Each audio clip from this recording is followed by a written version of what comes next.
Good morning, everybody. It's about 10 o'clock on Thursday morning. I'm out in the shop. I don't have any plans for today, so I'm hoping to spend a majority of the day in the shop. The temperature's warmed up. It's about 54, 55 here. So it's cool, but cool is not bad. I'll show you what I was working on the other day.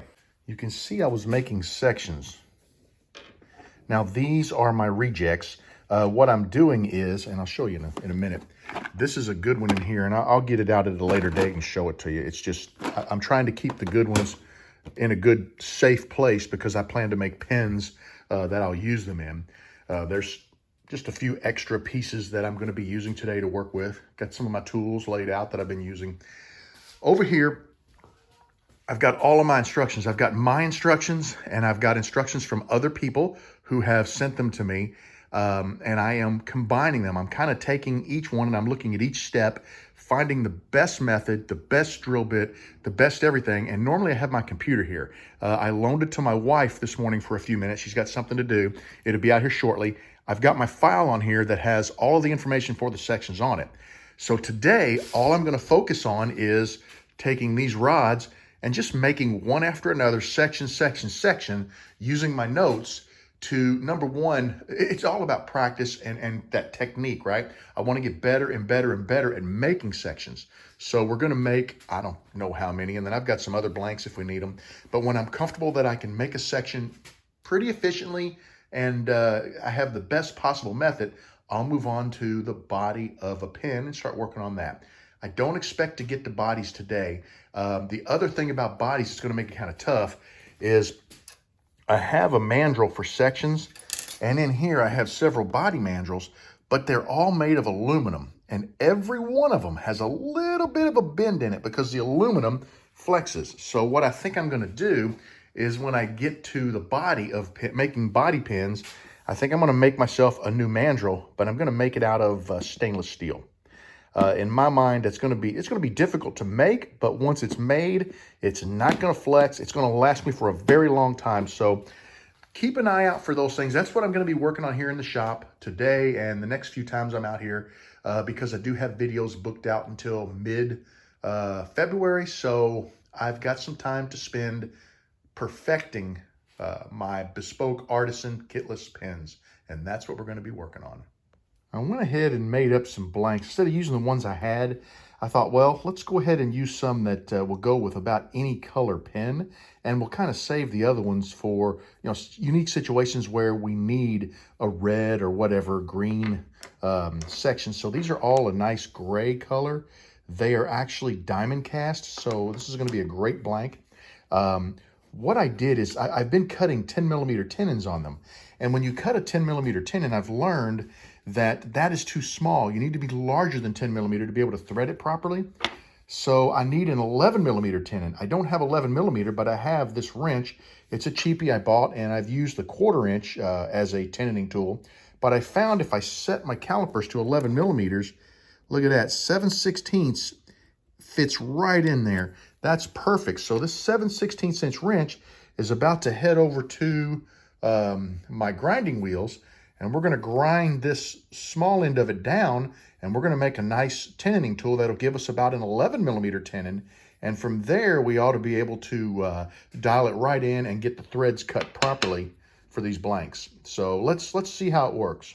I got all 6 of them taken care of. This one here, I tried to use that 7/16 inch wrench, and I got it a tiny bit of an angle and just tore the heck out of it. So it's unusable as a section, but the rest of them, I went back to my 10 millimeter wrench and had pretty darn good luck with them. They look nice, and we're ready to go ahead, flip them over and do the other side, and then we'll get them shaped. Check it out. I got all 5 of my sections drilled, tapped, and they're ready to accept the fountain pen nib.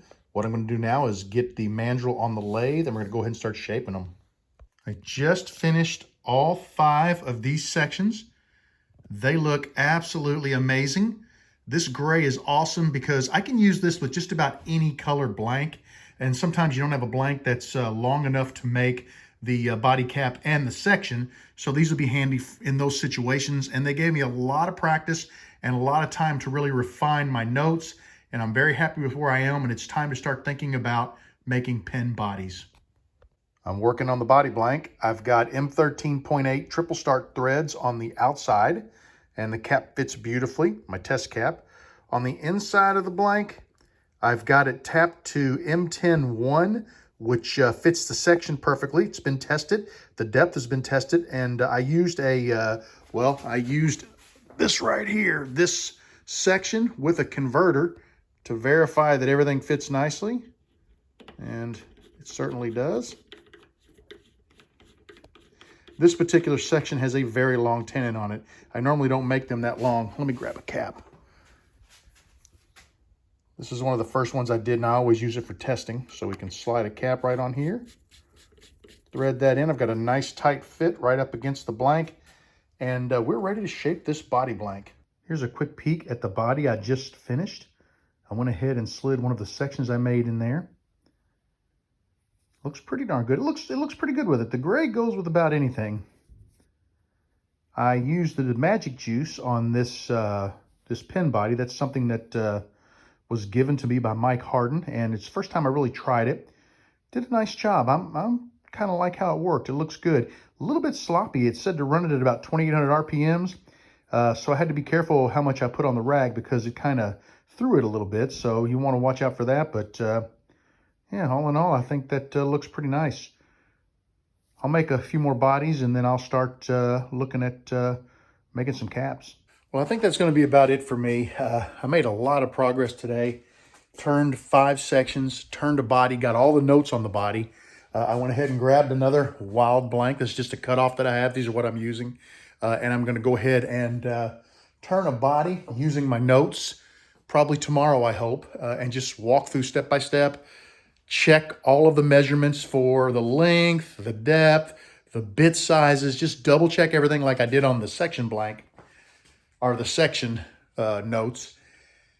And after I turn that body, I'll turn my attention to turning the cap, because the cap and the body are a lot easier. The section is pretty technical because you've got 3 different drill bits, and they have to go to different depths so that everything fits nicely. You've got to thread it inside with the special tap for the Yowo number 6, and it's just, so it's a lot more critical that you pay attention to the instructions. It's pretty simple on the cap and the body. The cap especially, because you've only got to use 1 tap.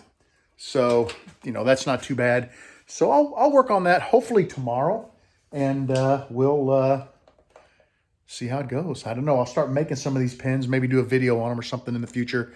It's nice to have the time to just be able to relax and focus on these and not have to worry about getting a video out. So, but that's it for me, guys. So have a great evening, and I will talk to you again very, very soon. Take care. Bye-bye.